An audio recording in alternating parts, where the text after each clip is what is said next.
A typical street looks like a simple, flat strip of ground, but that quiet surface hides a highly engineered battleground, fighting off immense physical forces 24 hours a day. The most persistent enemy comes from the environment. When water gets trapped beneath the surface and freezes, it expands.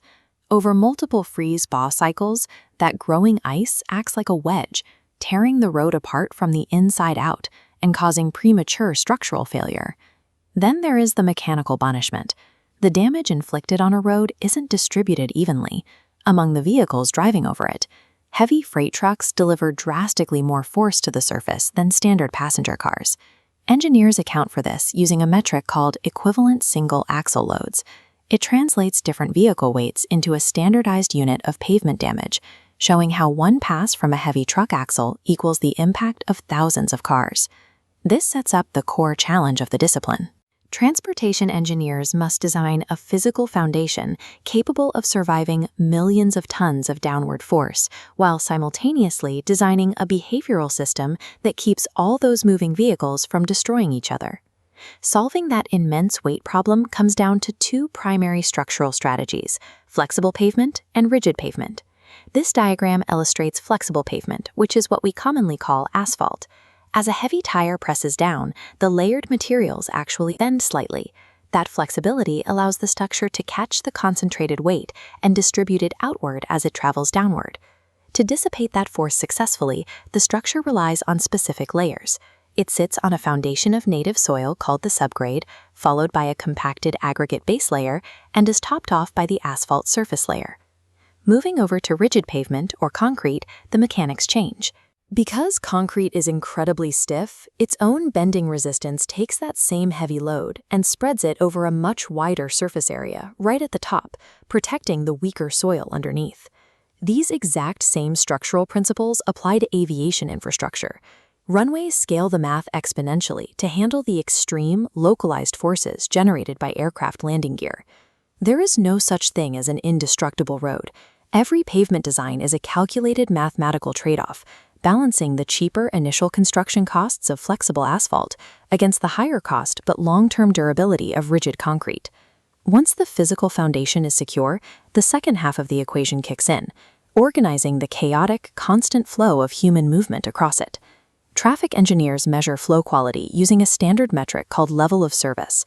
It grades roadways from excellent, free-flowing conditions down to severe stop-and-go congestion. To improve that grade, engineers manipulate time. By coordinating the timing of multiple traffic signals along a single corridor, they can group vehicles into platoons and push them through a continuous sequence of green lights, creating a green wave. They also manipulate physical geometry. By replacing standard intersections with roundabouts, engineers mathematically reduce delay times and eliminate the dangerous right angles that cause the most fatal collisions. At its core, traffic engineering is behavioral psychology masked as mathematics.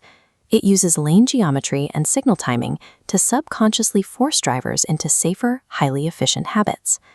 For decades, highway capacity analysis focused almost exclusively on moving private cars.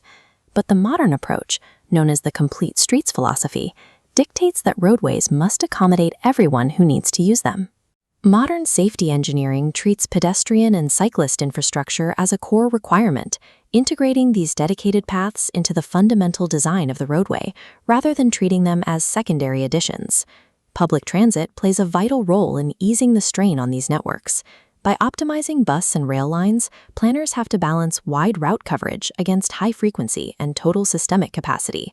Add in the massive, sustained increase in e-commerce, and you get the growing specialty of freight logistics. Planners must design dedicated infrastructure to keep unprecedented volumes of heavy delivery traffic moving efficiently.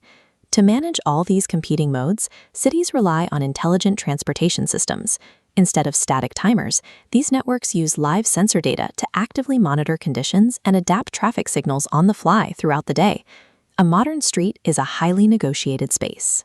Engineers must balance the competing rights, weights, and speeds of a deeply diverse society on a single piece of ground. When you zoom out from the individual crosswalks and intersections, you can see how an entire metropolitan region acts like a single living organism, and this organism is currently adapting to its next major challenge. New infrastructure is being designed so that physical road markings and signals can be read perfectly by both human eyes and the optical sensors of autonomous vehicles. Every lane widening, every pavement formula, and every minor adjustment to a signal timer is a specific human decision. Those mathematical decisions directly influence where new businesses can open and exactly how neighborhoods will grow. Transportation networks form the physical connective tissue of civilization. The geometry these engineers establish defines the physical framework of our daily lives, influencing where we go and how we interact. Next time, we'll step back to look at the process behind the planning.